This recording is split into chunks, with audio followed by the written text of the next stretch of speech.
Good afternoon, everyone, and welcome to the fourth in our series of webinars.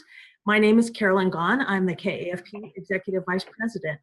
I have almost everybody, I believe, on mute and request that you use the chat box, as mentioned, not only to give your name for the CME purposes, but also to submit questions during the course of the webinar, and then Drs. Oller and Rosso will address those towards the end of the webinar today.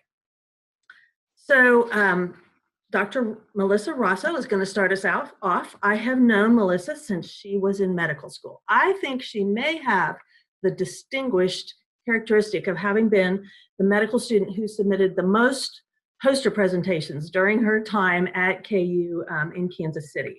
I believe she did one every year. You can correct me on that later if that's not right, Melissa. But anyway, she is a graduate, obviously, of KU, and then also went to her, did a residency program there in Kansas City. And she is in practice in Manhattan, Kansas. And our other presenter today is Dr. Beth Oller. Dr. Beth is out in Stockton, Kansas, where she has a busy practice doing, I'm pretty sure, almost everything a family doctor could possibly do.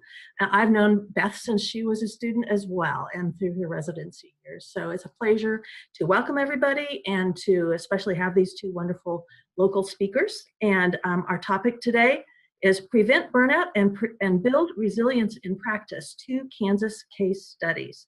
Our learning objectives by the end of the day today of our session: you should know how 2 Kansas family docs change their practices to build more sustainable and resilient practices. You should become more aware of choices and considerations that are available to you to build a more sustainable and resilient practice. And you should have an opportunity to discuss your practice satisfaction or lack thereof. So with that, I will turn it over to Dr. Rosso and invite her to kick us off. Hey, thanks, Carolyn. Can you advance to the slide that has my family picture on it? We will, because we got through this one, and then I'll go ahead and start. So Carolyn kind of told you a lot of my story. I grew up in Hutchinson, and I got as far away as I could for college, which ended up being Lawrence. In Lawrence, I met my husband. We moved to Kansas City to go to medical school at KU Med. I took a year off to do my MPH. We stayed on for residency. I stayed on for my geriatrics fellowship where I had my first child. And then I started full-time practice at Stone Creek Family Physicians in Manhattan on the KMS scholarship. In my first year of practice, I had my second child. And then after completing my 4 years of scholarship, I cut back on my hours. Right now, I see patients from 8:30 to 12:30, 4 days a week. I see patients in the newborn nursery, the hospice house, 3 nursing homes. I'm the KAFP membership committee chair. I do all the social media programming for my work office. I'm doing an online functional nutrition training program, and I'm involved in my daughter's PTO. So on paper, it may look like I have it all together, but I have been working really hard juggling the balls and trying to figure out this self-care thing. Next slide, please. So we have had all of these famous speakers, and I wasn't really sure what to focus on for my talk. Being a mom, being a woman, rural medicine, part-time. So what I'm going to do is start out with some background, and I'll talk about today's challenges, and then I'll transition over to Dr. Oller to share some of her strategies. There was a great article, an interesting article, we'll say, in the New York Times about 7 years ago called "Don't Quit This Day Job." And it was written by an anesthesiologist named Dr. Karen Siebert. And she argues that women physicians have an obligation to work full-time. She says medicine should not be a part-time interest to be set aside if it becomes inconvenient. It deserves to be a life's work. And I really encourage you to read this article because a lot of doctors share her opinion. Obviously, I don't share her opinion, and my first thought after reading this was like, holy moly.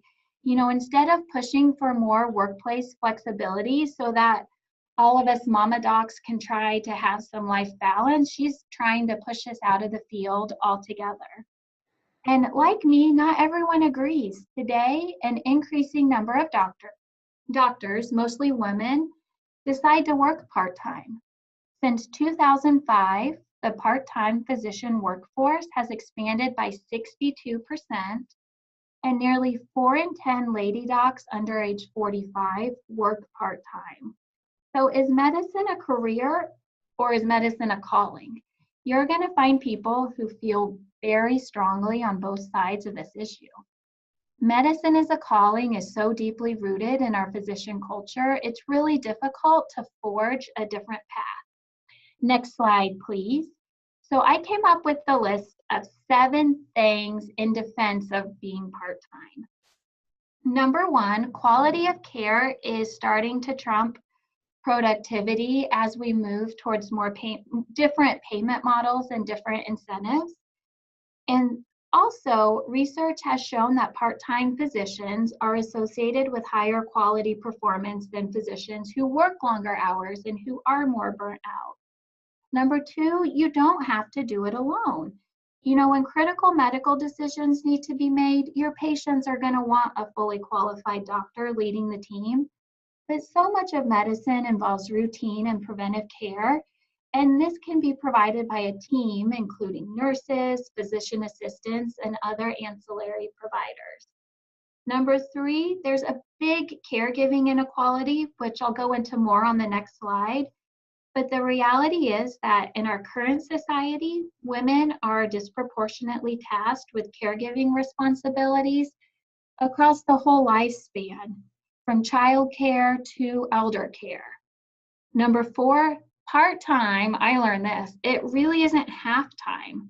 I still take full call responsibilities, and I'm still expected to contribute just as much to the non-clinical work that comes with a career in medicine.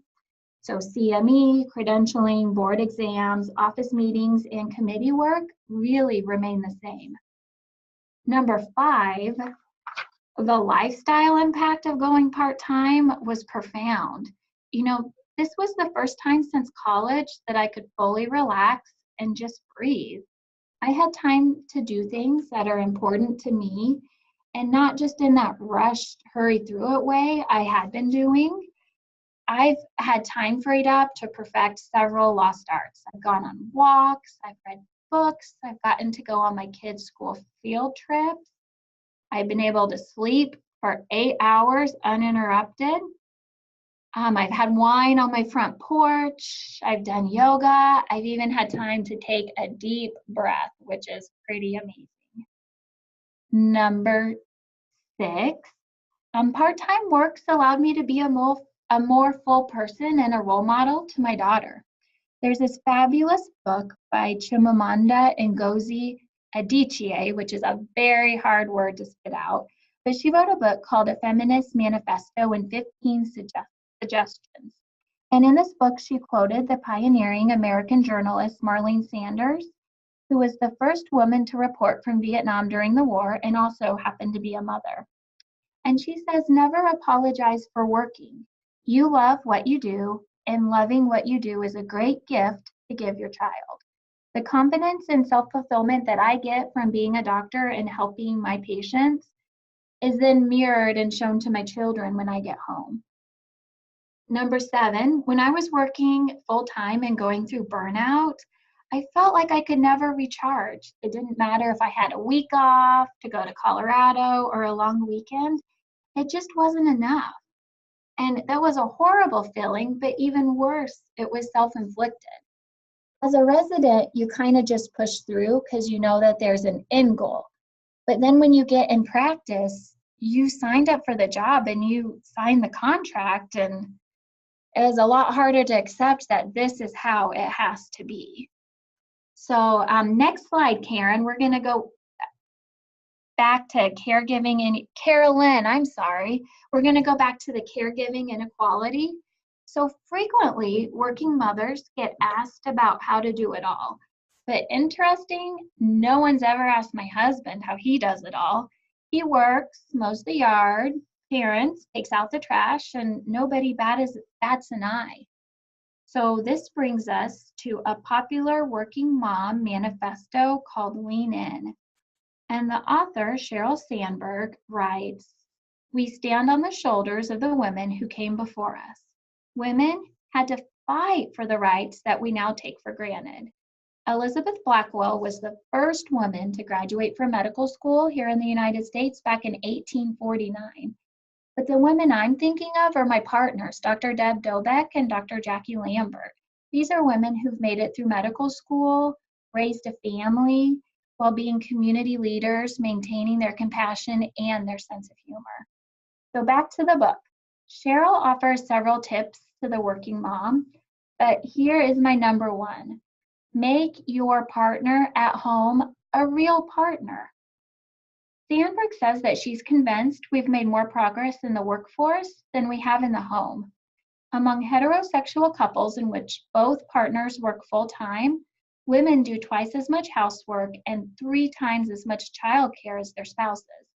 For women to achieve more at work, their partners must do more at home. You know, in doctor-doctor marriages, the woman in the couple is likelier to swap time with patients at the bedside for bedtime with the baby. And this pattern can contribute to gender disparities in medical leadership and is important to look at as we make policy decisions going forward. So that's my part. I'm going to hand things over to Dr. Beth Oller, who's made her husband a partner in more than one way. Your turn, Beth.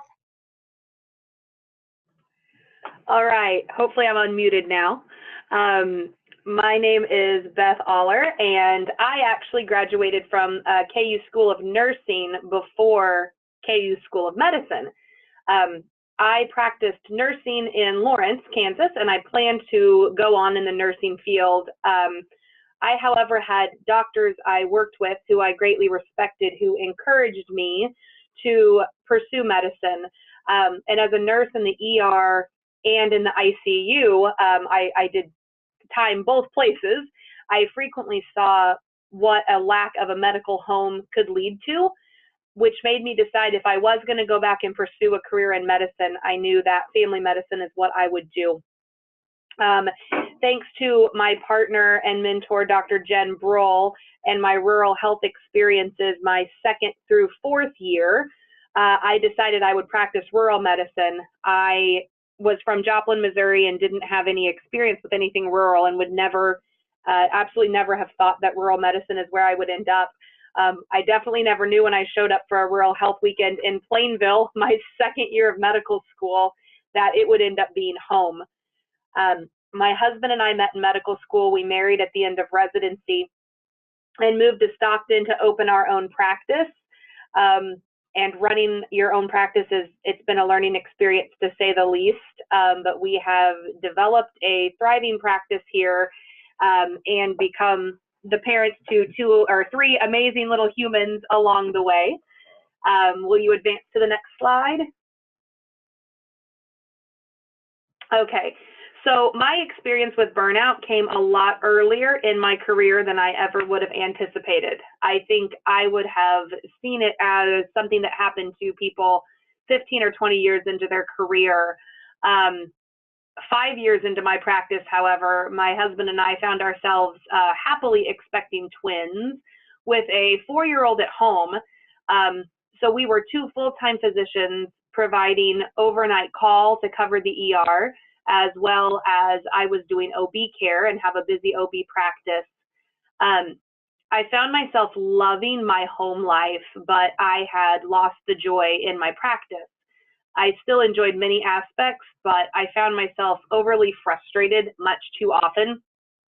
Negativity took over my day-to-day, and I didn't like that I felt like I was fighting to bring what I still felt was my authentic self to the surface and to work every day. I left to have the twins and was not eager to return to work, not because I didn't like medicine, but I wasn't eager to face the same negative atmosphere I left. Oh my gosh. I hope that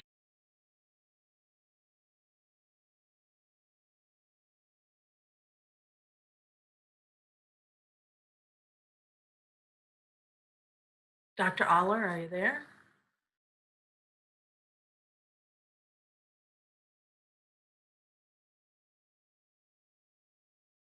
We're not hearing you.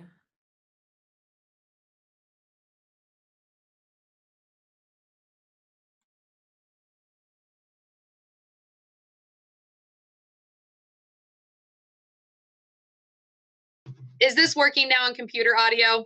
Yes. Okay, that's the problem of the hospital phone. Sorry.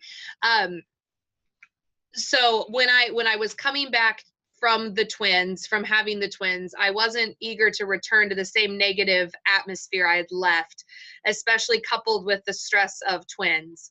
I think before this time, I had always thought of self-care as the Facebook images you see, right? A massage, a bubble bath, a nap.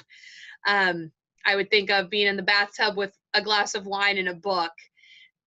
And I would think often on how I was going to spend my time off, how I was going to escape. But if I took time to be alone and to do this recharging, I felt bad because I wasn't spending time with my daughter or doing something I thought of as productive. And I felt like I had such a limited time to do the things I enjoyed that at times I couldn't even enjoy them. And something had to give. One thing that changed for us was staff, and it was time for an overhaul, and this was a complete overhaul. It was a chance to restructure and rebuild our practice. The staff that we hired are much more positive influences, and instead of fueling my mood on days when negativity threatens to come, they pull me back. And the other change was my schedule. And I had fought this for a long time because of the reasons Melissa had talked about and things, people's opinions, like in that article, that it should be full-time. And I cut back to working 3 days a week, and I still questioned whether I was working enough. And then enough days, enough hours, but I realized enough for whom. And I realized I didn't need to keep up with anyone. My practice and my life didn't need to look like anyone else's. And I had a responsibility to myself and my family and to my patients to craft a life that was right for me so that I could be my best self for all of us. I still have to remind myself to tone down the internal pressure, but by loving the time that I have at home without feeling like it's such a limited commodity, I can be truly present. And I'd written a blog about this a couple of years ago, and I put that quote on this slide, and I said, I realized that if I worked to make a life that I didn't feel the need to escape, one that was sustainable instead of draining, intricate plans for how to spend the hours away from work wouldn't be so necessary. And so one of the questions is, how do we do that? And next slide, Carolyn. So I talked about my partner, Jen Broll, and this was something that Melissa and I had both seen her present before. And I think it is so very true, put in a simplistic way. So she'll talk about putting everything that you do into one of 4 categories. And on the upper left, number 1 is things I love doing, but I'm not, or sorry, that would be the bottom left. Things I love doing, but I'm not, and I am getting paid to do. Sorry, upper right. Things I love doing that I am getting paid to do. Then there's things I love doing, but I don't get paid to do. Things I didn't really like to do that I'm not getting paid to do. And things I don't really like to do that I am getting paid to do, right? So pretty much everything can go into one of those 4. So if you think about everything in category 1, it should stay in your life. I love doing it and I'm getting paid to do, but in proportion to the time we have to devote for it. And it might not look the same way it had been before, right? Like I did love my practice. I was getting paid to do it, but I needed to fix the proportions. And I call number 1 my non-negotiables, and I'll talk about this with my patients when we talk about stress management and with other colleagues. They're the things that without my life isn't as worth living. Everything in category 4. I don't like to do it, and I'm not getting paid to do it.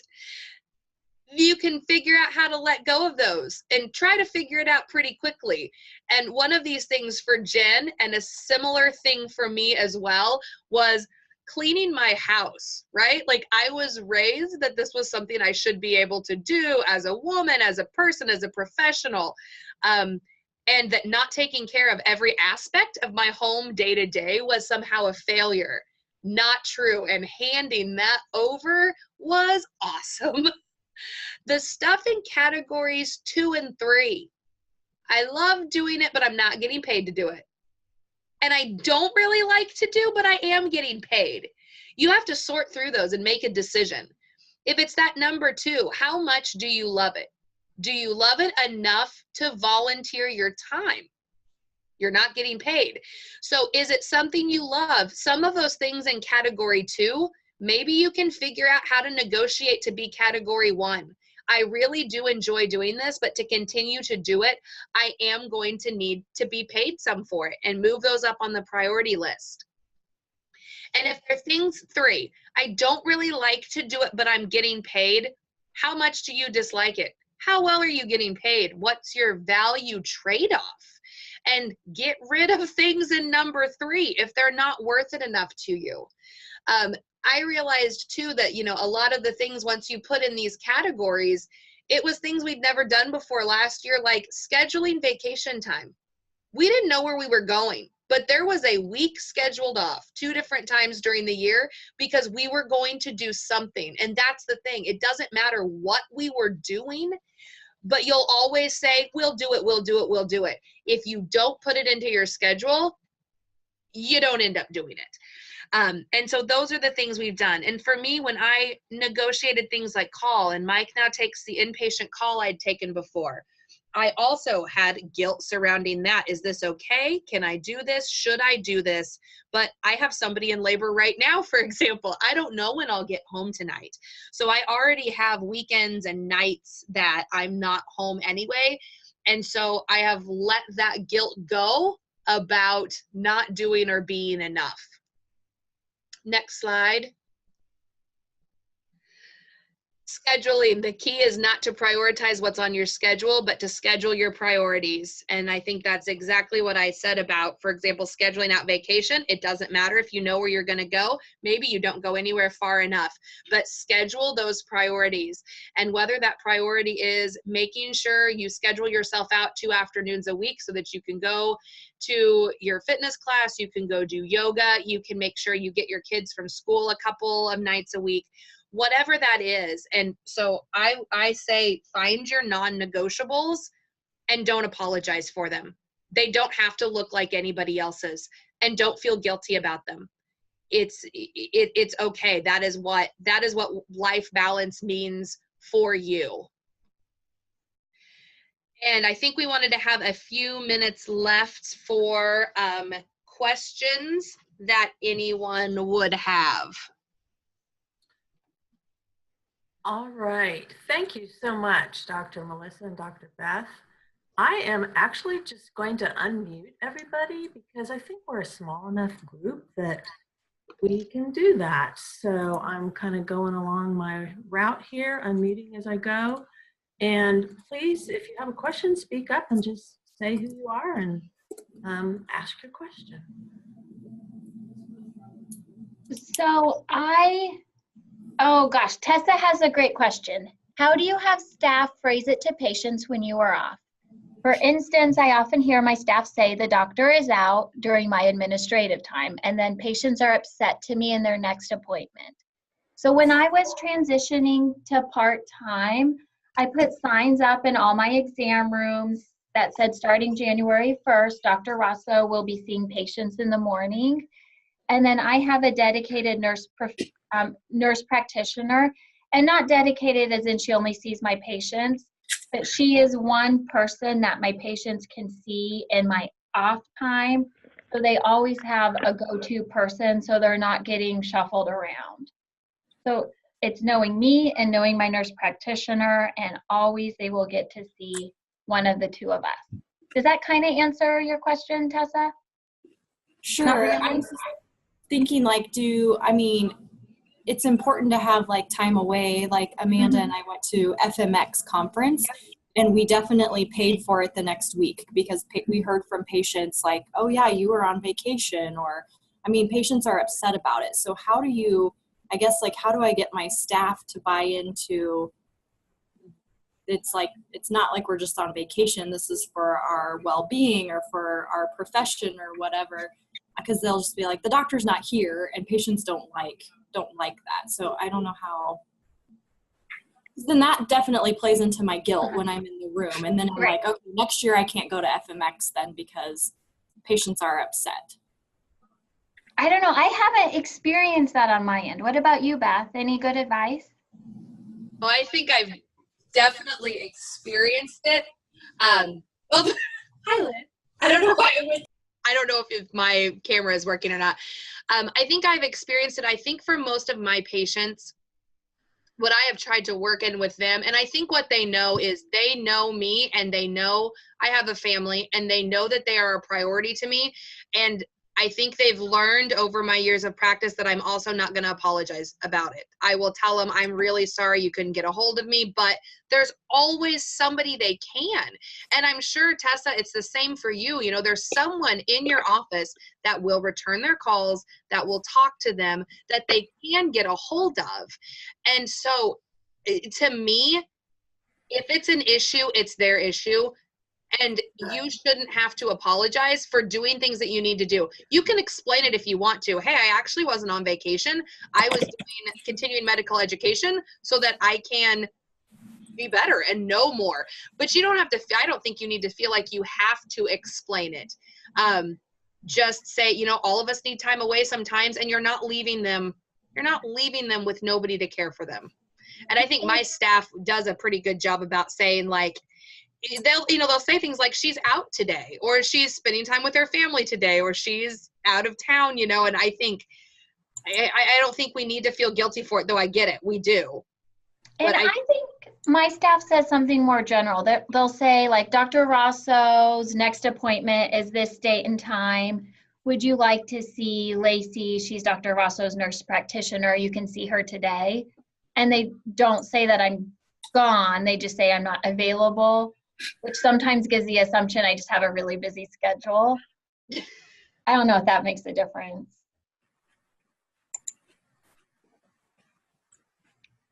Other questions? Yes, please send them our way. Oh, and then one other thing, my patients who are upset, I have a deal worked out with Dr. Danelle Perry, who's still working full-time. And my patients who are upset that I'm only here part-time, we just transfer them over to another physician.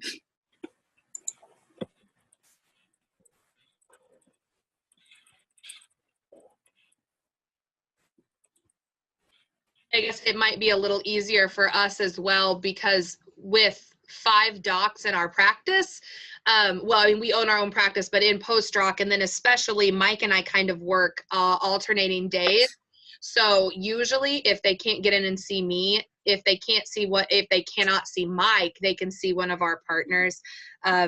So they know that. And some of my patients who do not like that I'm gone as much have also transitioned over to Mike. And if that's what works best for them, that's okay. Cause I'm not going to feel bad about what my schedule is right now. I get the kiddos little one time, and that's it. And I'm never going to regret looking back and knowing I was happy during those early years, but I sure as heck would regret looking back and saying I shouldn't have worked as much.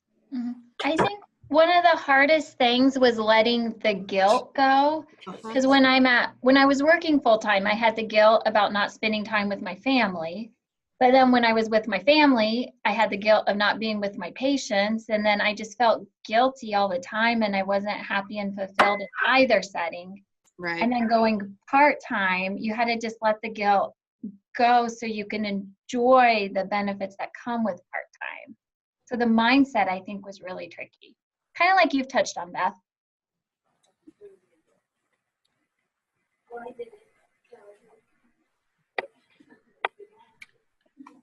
Anybody else have a question? I think we've got about 1 more minute left.